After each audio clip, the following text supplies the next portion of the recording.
Hey everyone, I did actually go ahead and get my hands on another B850 chipset based motherboard, this time from MSI, and this is actually the B850 Edge Titanium. I was just about to say Gaming Edge, and honestly I almost actually labeled this video Gaming Edge, but then I realized it's just called Edge Titanium.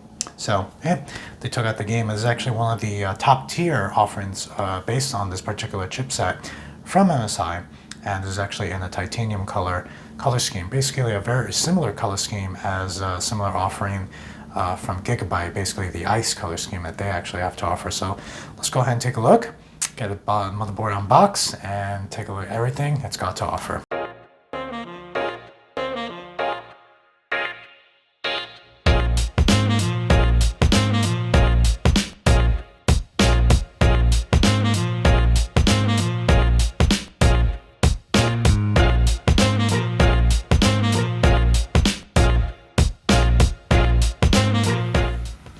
Ready for AI PC. I keep seeing this little label and similar things like that across other motherboard manufacturers, and especially MSI. But here we are. Wonderful little board here. I'm definitely looking forward to taking a look. This board is actually probably MSI's response and a pretty good comparison to Gigabyte's B850, the Ice Aorus Ice motherboard, which I actually did a review on. Go ahead and check that out if you're interested. Same color over here, basically kind of like a silver titanium ice color looking here. The slots and the memory DIMM slots appear to be black though, especially the CPU socket right over here, PCI Express slots and everything else. So a couple of other little things here as well too, just something to keep in mind if you are considering this board, particularly for the color theme. You can actually see a better shot of it right over here. There we go. Very nice. You do see the options that are available here. Wi-Fi 7, Bluetooth 5.4. We do have a 5G LAN, which is really nice to see. And extended heatsink, which obviously you can immediately see. It looks really nice. Really stands out. Heatsinks covering the M2 slots as well too, covering the chipset. The I/O backplate shield area back here. A little window up here as well too. You do actually see immediately the little diagram of the back area of your motherboard here that basically will be actually your rear of your computer with all the connections that are available. Go ahead and scan that QR code or just visit MSI's website to go ahead and download the manual. Some other little options here. Yep, that's pretty much it. Box looks really nice. Did survive shipping. Did not get any dents or nicks all around. Let's go ahead and take a look. MSI usually has the box within the box set up over here. This box, as always, does have the antenna. Kind of see in there. Go ahead and put that aside. Here is our motherboard. This actually reminds me of some of MSI's older motherboard. They have a very similar theme. Look really nice. I actually did have one for a computer built for a family member myself. I'm trying to remember what board that was now though, because it's not like I ever did a review on it. Taking a look at the box over here, we can immediately see, looks like we have some 3-pin and 4-pin RGB LED cables right over here, or extensions. Looks like we have looks like another little cable over here, a little extension. Not two, but one SATA cable. MSI has definitely been, many across all motherboard manufacturers are probably just giving less of those. This looks like a little front panel cable connection. You connect your front panel connectors here, hard drive, reset button, power LED, etc., and connect this to the motherboard. So basically just one little cable to actually disconnect everything and then just reconnect.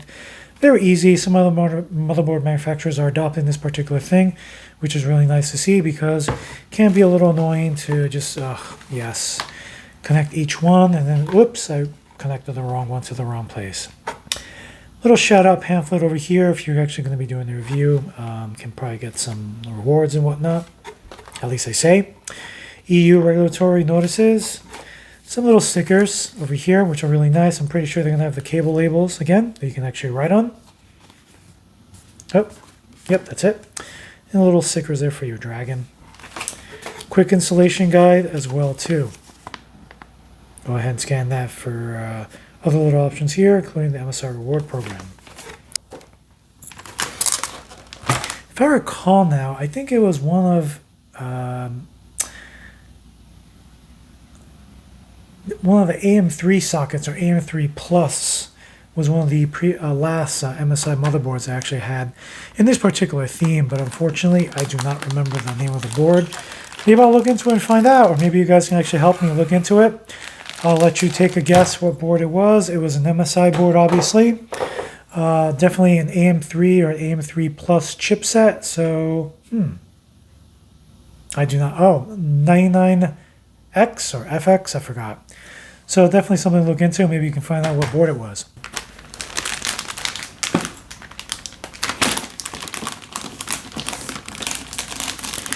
It is raining, not so hard, but pretty noticeably outside. So if you guys do hear the splashes outside, not really hitting on my windowsill, but definitely cars going by, just splashing on the road. Sorry about that, but there's actually a bit of a storm actually hitting, not particularly in the northeast area, but it is going to bring quite a bit of rain. So all night. So I definitely do want to get this video up and going, but I just want to give you guys a heads up. Anyway, here it is, the MSI Edge motherboard. Really wonderful looking from first look.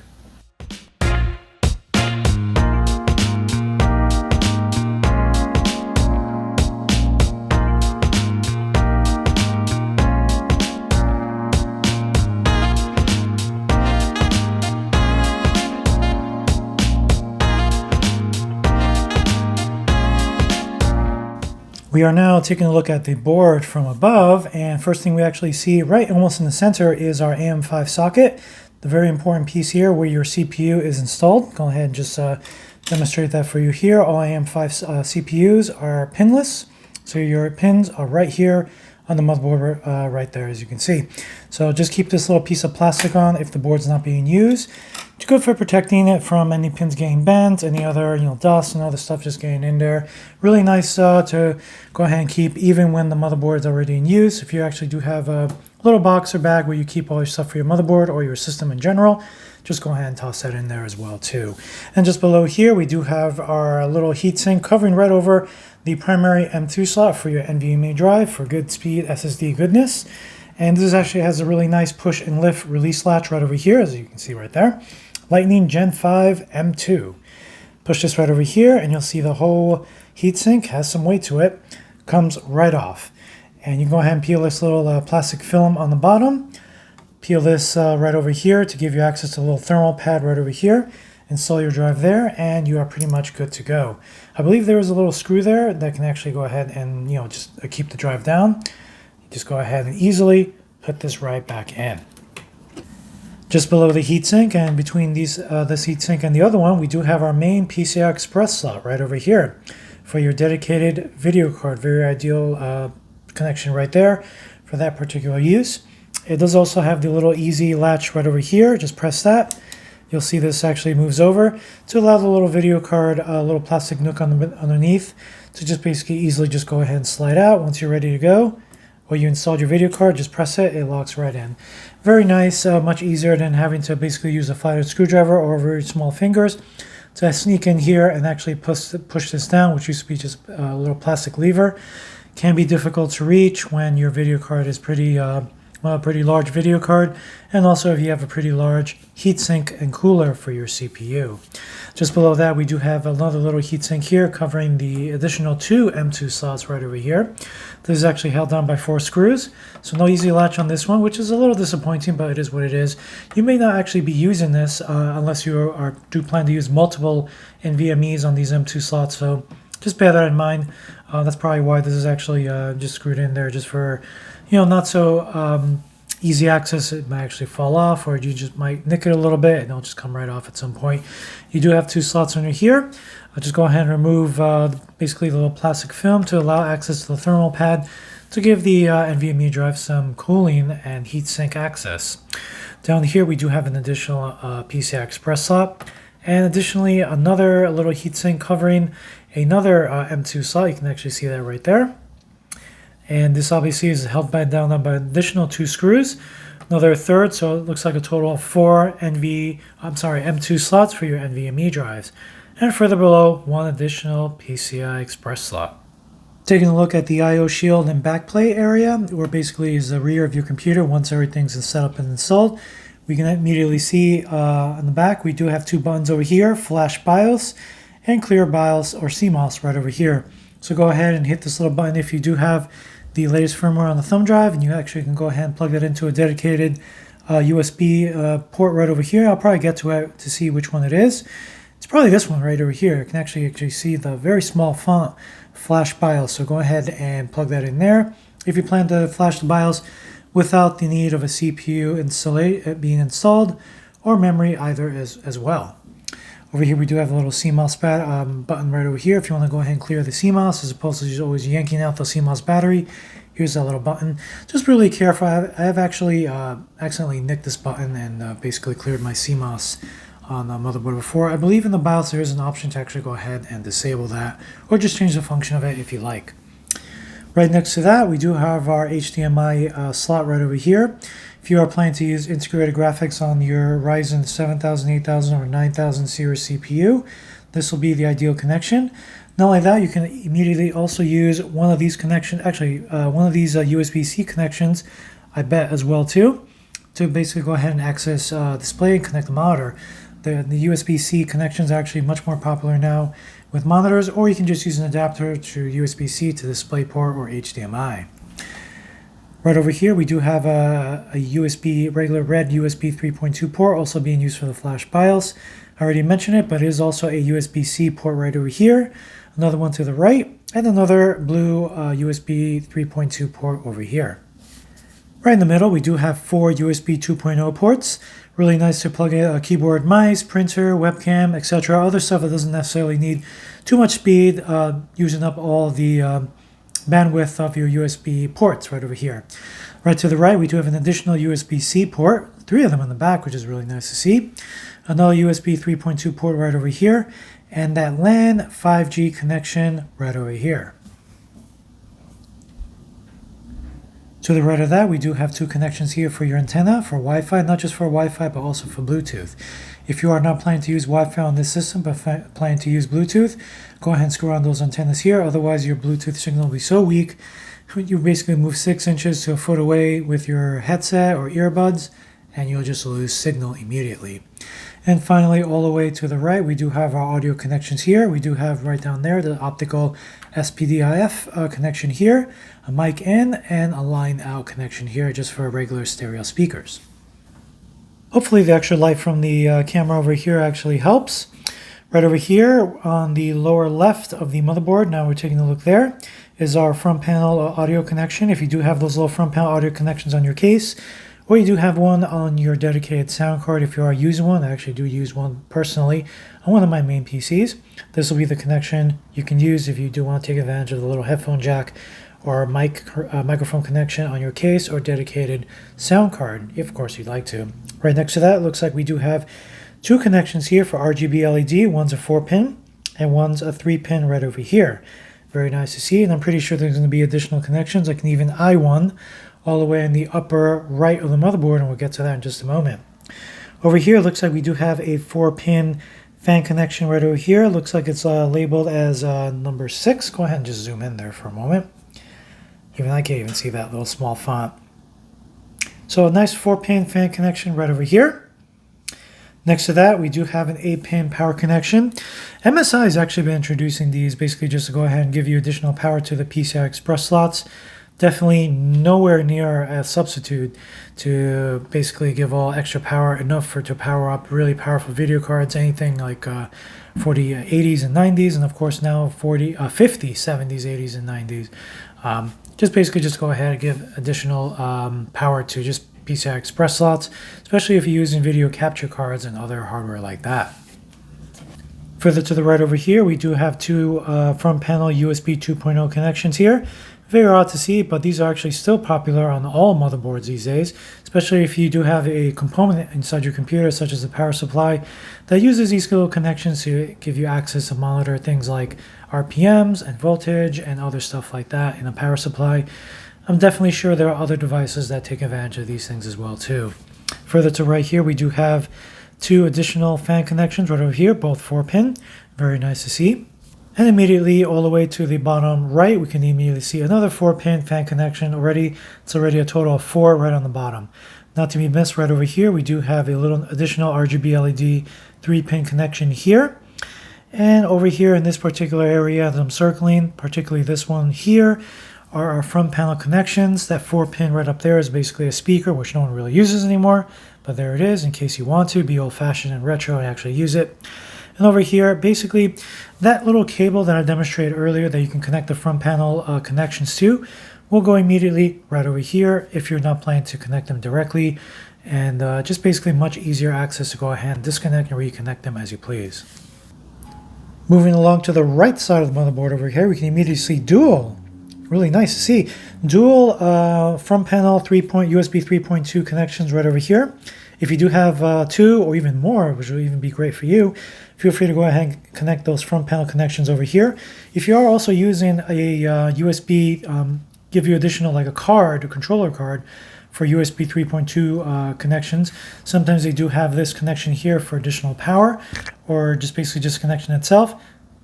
This will be the connection you'll be using to get those that controller card going. And to the right over here, we do have 4 SATA connections, obviously becoming less commonplace now. Usually motherboards of this size used to have 8 or 6. Numbers are coming down less and less as NVMe drives are becoming more popular. But at least using one SATA connection to complement the NVMe with a mechanical hard drive is usually really popular these days as well too. And just hiding over here all the way to the right is our front panel USB Type-C connection. In your case, those actually have this connection, which is very popular and very commonplace. That is your connection for one front panel USB Type-C connection on the case. A couple of things to see, as you can notice already. Here we have the little easy connection that MSI has introduced some time back. There's a little connection if you want to go ahead and take advantage of that. Right next to that, very old-fashioned and very commonplace on every motherboard, is a 24-pin power supply connection to just give all the energy and power your motherboard actually needs. It does actually feed some other power to other devices such as a CPU, some PCI Express, chipset, etc., but obviously there are dedicated connections for those as well too, as I already mentioned earlier, and we'll mention just one more in just a little bit. Right up here we do have our 4 DIMM slots here for memory, DDR5 memory goodness. Looks like the levers do move on both sides. I'm going to go ahead and leave these open for dual channel use. Ideal slots for dual channel use I'll be installing very shortly.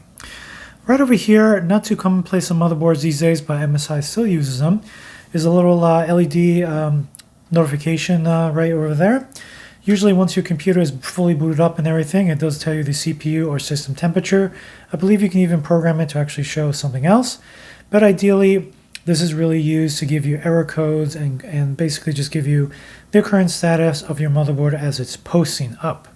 If you do see a error code like D0 or something like that, and your motherboard's not posting and just stuck on that particular 2 characters on that display, that error message and error code can be really useful to determine what is causing your computer not to post.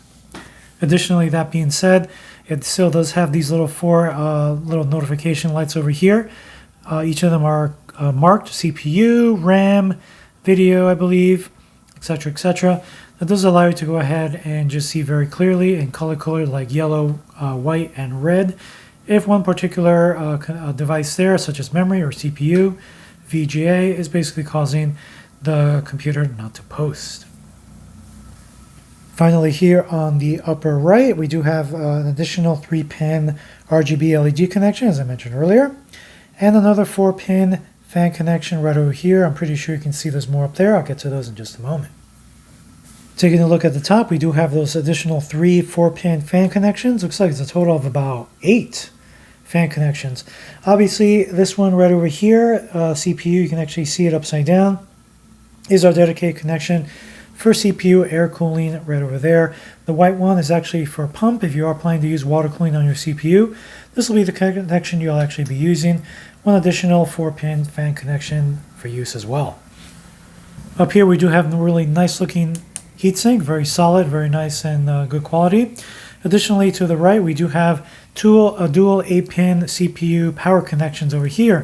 Feel free to go ahead and connect one of them. Should be more than enough to just give your Ryzen CPU all the power it needs.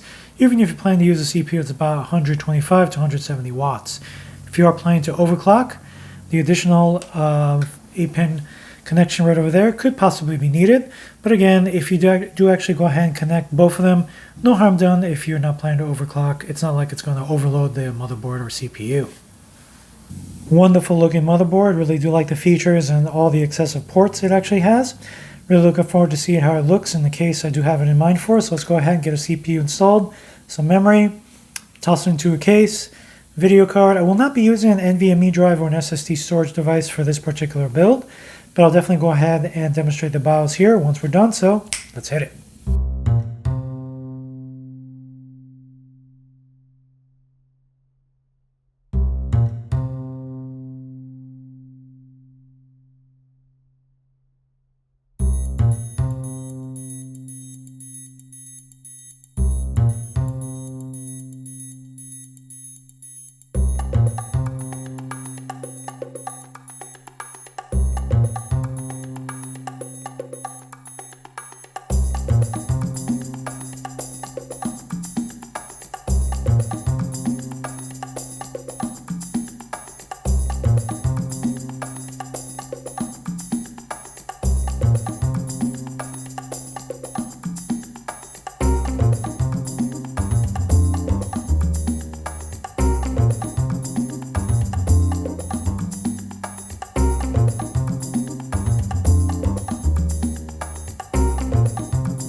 Our system is posted and fully booted up now. I would say the post time took about a little over a minute, maybe a minute and 15 to 20 seconds.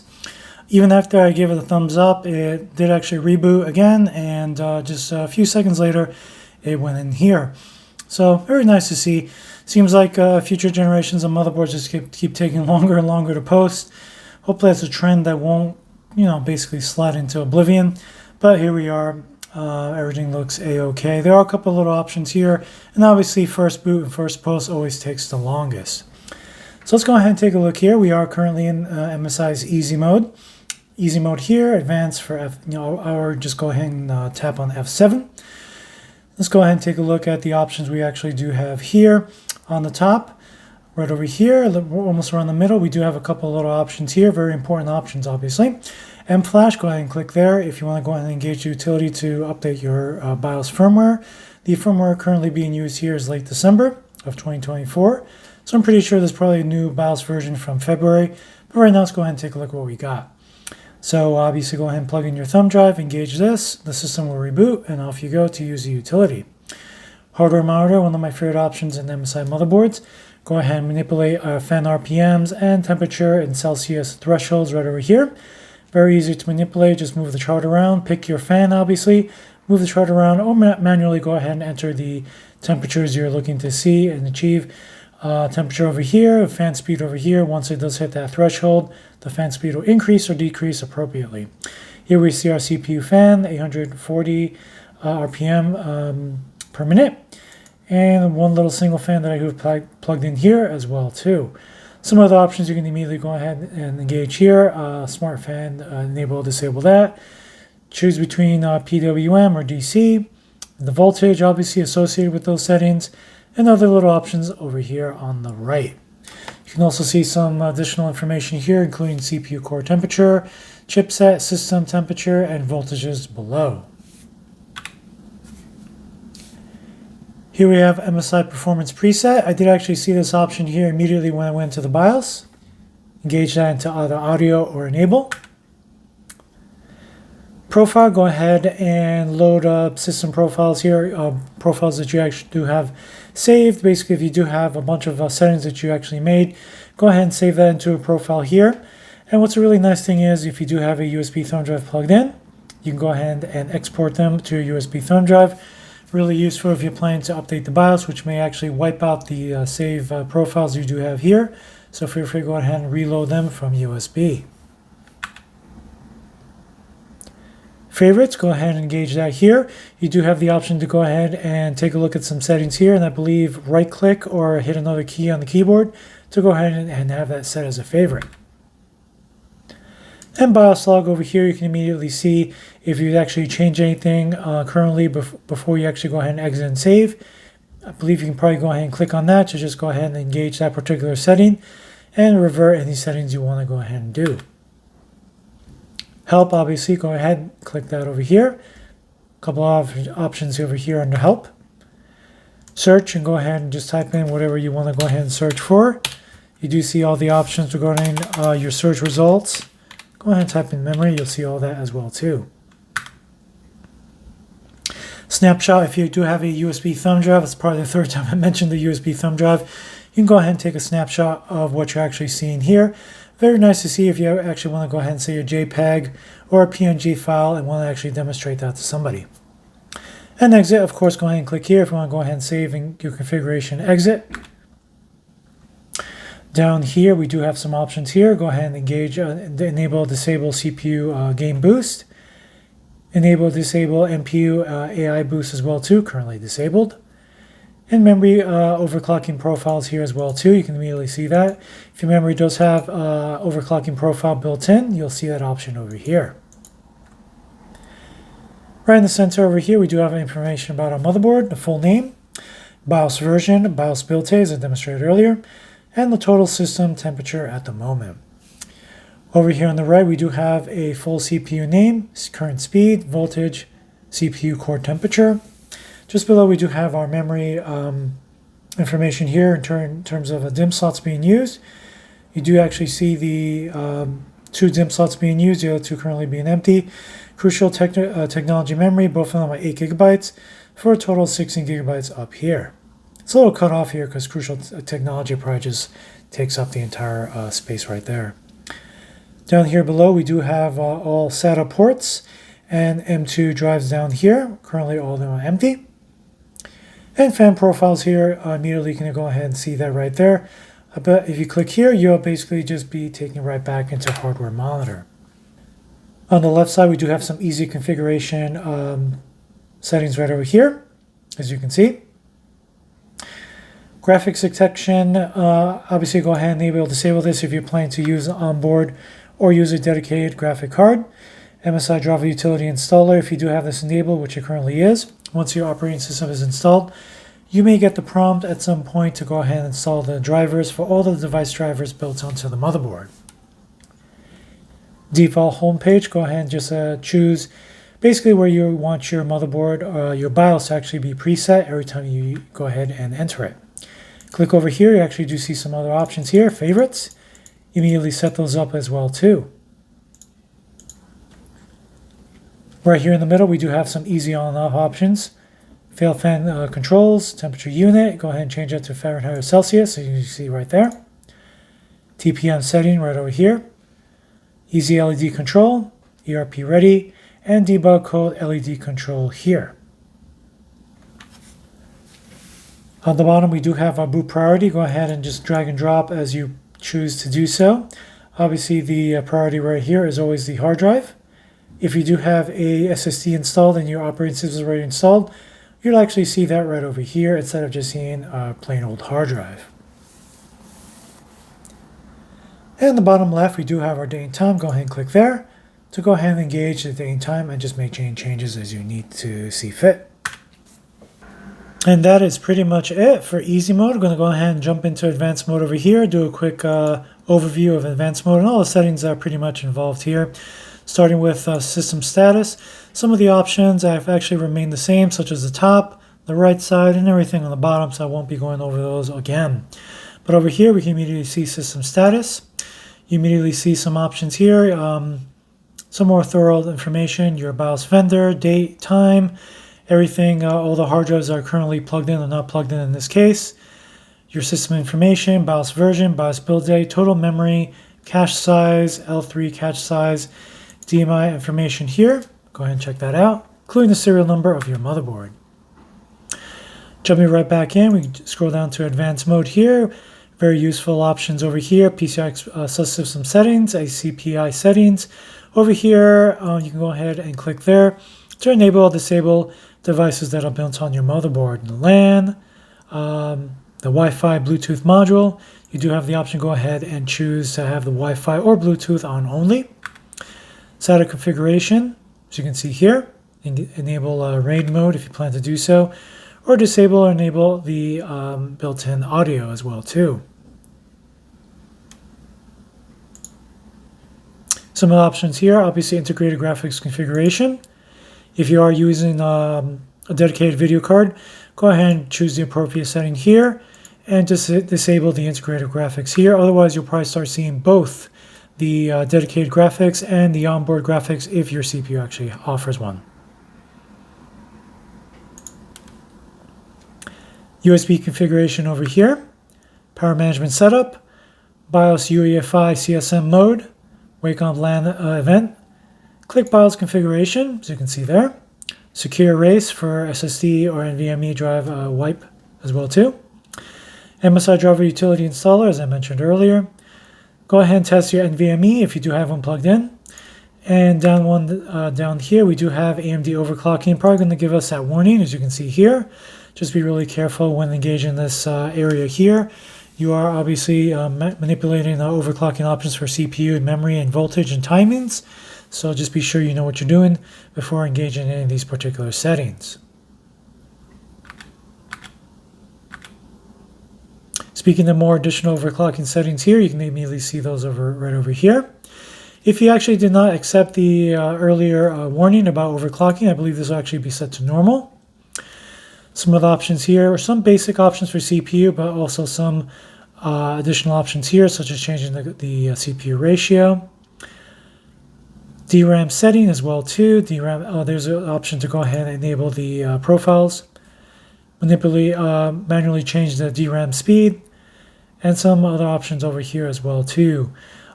Clicking over here, you do see some timing settings for your memory, voltage settings as well too for both CPU and memory. Very, very deep settings here. And other options below here as well too. You can also go ahead and take a look at your specific CPU settings here, and memory Z settings as well too. Moving on, here on the left, we do have security. Go ahead and set up an administrator password over here if you choose to do so. Enable U-key as well too. TPM settings right here.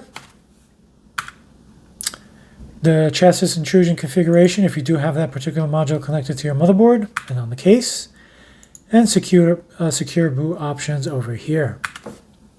Go ahead and click here for boot options as well too. The traditional drop menu here for boot configuration and order as well too. And the last option we have over here is save and exit. Go ahead and discard all changes or just save and reboot.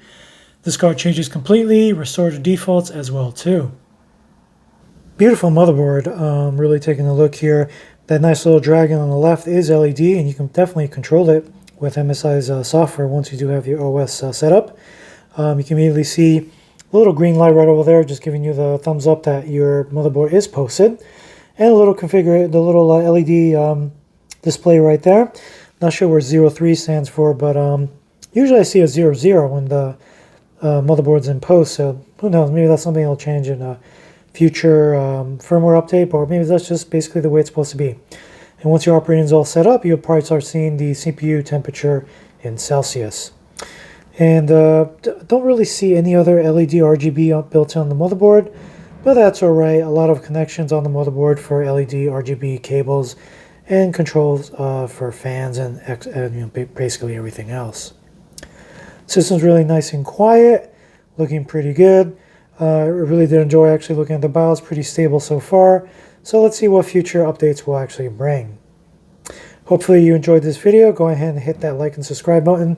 Let me know in the comments if you have any questions, any commentary on basically the motherboard itself, the build, and the other little things that basically crossing your mind. I'll be more than happy to try to assist you as best as I can.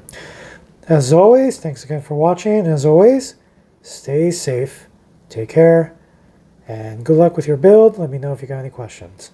Bye-bye.